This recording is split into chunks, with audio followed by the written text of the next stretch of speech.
In this video, I'll show you how to install large format tiles, which is any tile with a dimension larger than 12 inches in any direction. These particular tiles are a porcelanosa tile that's 32 inches by 32 inches.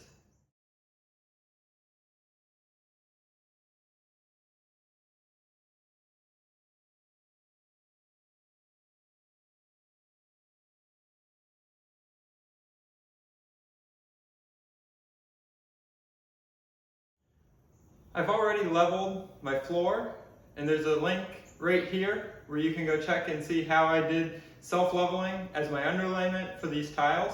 When you're installing a large format tile like this, it's essential that the floor be flat and level, extremely flat and level, or you risk cracking the tiles. So I've taken care of my subfloor. The next thing I'm going to do is mix up thinset, which is the adhesive to bond the tile to the subfloor. And I'll be spreading the adhesive with a 1/2 inch by 1/2 inch notch trowel. When spreading the adhesive, make sure to always spread in one continuous direction. Don't swirl. It won't grip as well and you'll have a poor bond with swirl, whereas a uniform direction will give you a good bond. I'll also be using the Raimondi system tile clips to help me make sure that I don't get lippage, which is unevenness between the tiles. Some other helpful tools you'll need are a rubber mallet, straight edges, a wet saw, and I'm going to be using suction cups to handle the tiles because they're about 38 pounds each, so they're pretty heavy. Another thing you'll need to make sure you do when installing large format tiles is to back butter the tile. Back buttering is applying the adhesive to the back face of the tile, applying it liberally, scraping off the excess, and then installing onto the adhesive that's already installed on the floor as well.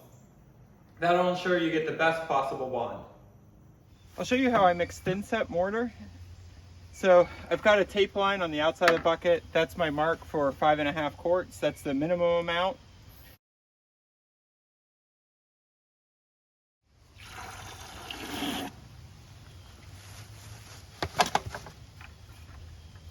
So you can mix your thinset. One bag will fit in a 5-gallon bucket, but it's very difficult to mix. I like to split it across 2 buckets, and I find it much easier to mix that way. So I'll take the water and I'll split it between 2 buckets.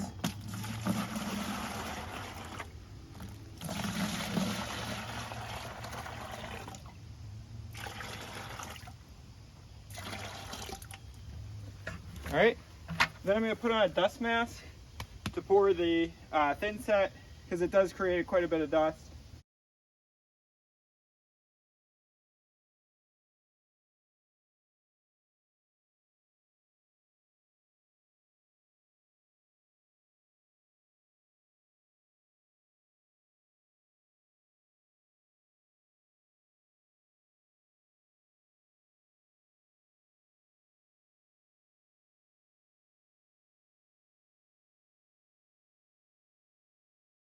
All right, so now I've got 2 buckets here, and there's a little bit of water on top of the powder.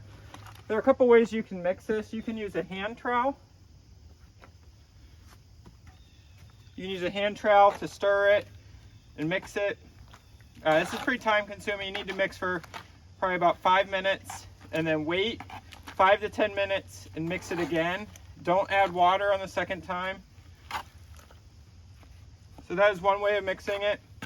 Make sure you get all the way down to the bottom because there will be powder down at the bottom and also overhydrated mix down at the bottom.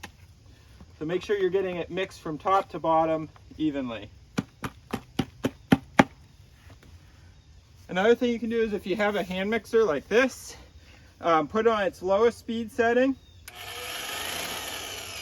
and then you can use this to mix as well.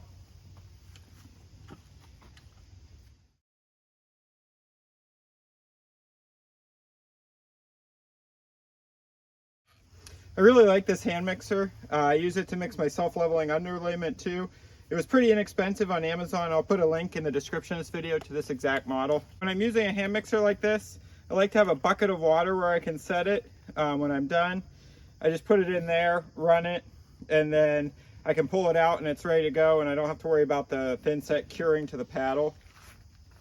If the thin set's still a little dry and crumbly, you can add a little more water to it to get the right consistency, which is basically so the thin set will stand up and hold its own edge when you scrape it with a notch trowel. So it needs to hold that edge and keep the shape, but needs to be thin enough that you can work it.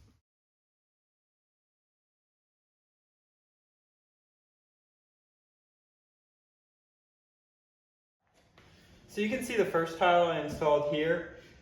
When selecting where to start, look at your room, try some different layouts, and see what works best for you. I chose this location because it lets me start at a transition between two rooms where I won't have to cut my tiles.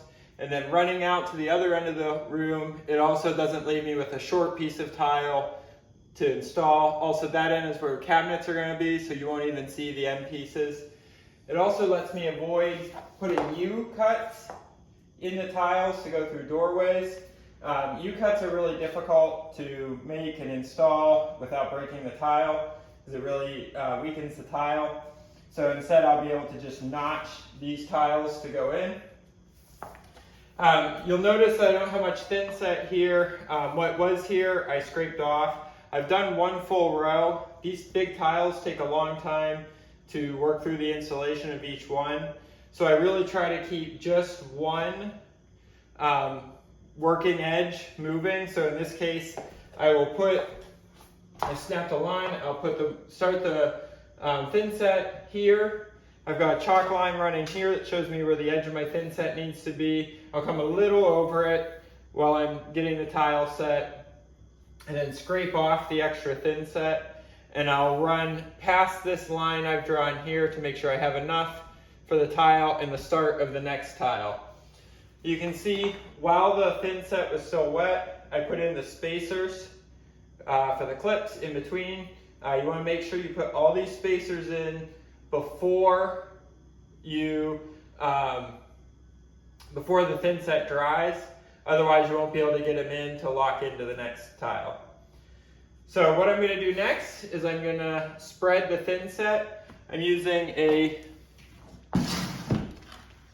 1/2 inch by 1/2 inch notch trowel. If you're doing large tiles, this is probably the size you need to use. I'm going to spread thin set, and then I will pull it all in one direction without swirling to get a nice uniform working surface. You want to hold the trowel at a 45-degree angle when you're pulling it through. That way you'll get the right amount of coating, and you'll want to make sure every once in a while to pull up a tile and make sure it's well adhered. You need 80 to 95%, depending on your installation environment, coverage on the back of the tile. I'll also show you how I butter the tile, which is putting a coat of thin set on and then scraping most of it back off before I put it on the thin set bed here. That helps the tile to adhere to the thin set because it's already got some buttered on the back. After I install the tiles, I will take a wood block and a mallet and pound them down all over to make sure that it's seated in the thin set. And then I'll put the spacers in and lock them together with this tool with the wedges.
So next I'm going to cut out some of the tiles and show you how I measure for the cutouts. So I took a piece of paper, it's basically the shape of my tile, and marked on it the dimensions of the U-shaped cutout I want to take out. So I'll lay that out in a second. These are bigger than the table on most wet saws that you would use to cut tile. You can see I don't have one of those wet saws here. What I have are two sawhorses, two pieces of wood that will hold up the tile, and I've slid them back so they're not underneath the part I'm cutting out here, but they're real close to it, so they're supporting the tile. And what I'm actually going to use is this style of wet saw. It's a 4-inch diamond blade. It has a water inlet, and I can make my cuts with it. And this will actually work better because I can move the saw over the tile instead of moving the tile over the saw with a regular wet saw. So I'm going to go ahead and get this laid out. I'll use safety glasses and ear protection while I'm cutting, and gloves, and I'll show you how it works.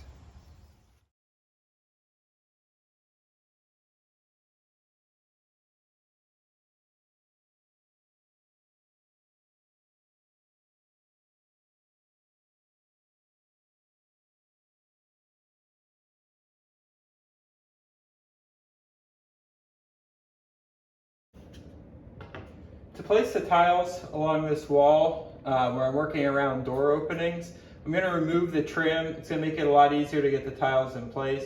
Before I do that though, I'm going to go ahead and cut the trim. You can do this after. I'm going to go ahead and do it now.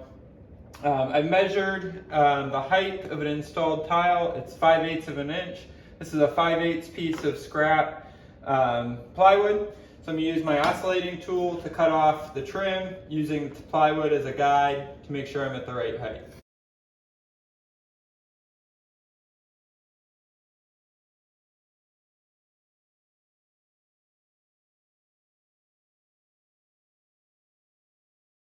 Wait at least 24 hours for the mortar to cure. Then you can remove the spacers by kicking them and then sweep them up. The wedges can be reused, but you will need new spacers for your next project. I have these two grout tools. I'll put links in the description of the videos to tools like these that you can purchase. This one comes with a saw blade or kind of more of a grinding abrasive blade. Right now I have the saw blade on it. Anywhere where your mortar comes up to the top of your joint, or you have the tabs from the locking system remaining, you'll need to remove those. This one has a carbide tip with 3 different sizes, the smallest ones for 16th inch grout lines. If I'm just running this across the top, you can knock some of these loose.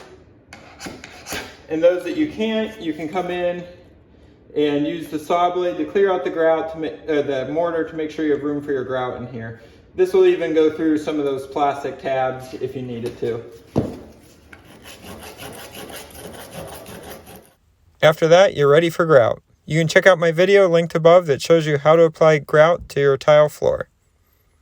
If you found this video helpful, hit the like button and tell me about it in the comments or ask your questions. You can also subscribe to my channel for more helpful tips. Thanks!